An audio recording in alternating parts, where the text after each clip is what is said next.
গলায় জড়িয়ে ধরলে সবাই আপন হয় না, তার বাস্তব প্রমাণ এই জির গাছ এবং তাল গাছটি।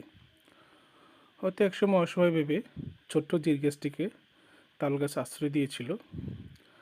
জির গাছটি তখন তাল গাছটিকে এমনভাবে জড়িয়ে ধরেছিল, তাল গাছটি তখন জির গাছকে আপন মনে করেছিল।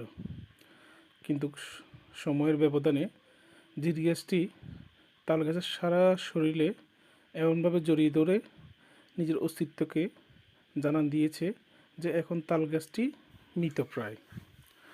শুধু তাল গাছটি নয়, এই জির গাছটিকে আশ্রয় দিয়ে যে ক্ষতির সম্মুখীন হয়েছে, সেই ক্ষতির প্রভাবটি আশেপাশে পড়েছে। তাল গাছের পাশে যে সুপারি গাছটি ছিল সেটিও মারা গিয়েছে।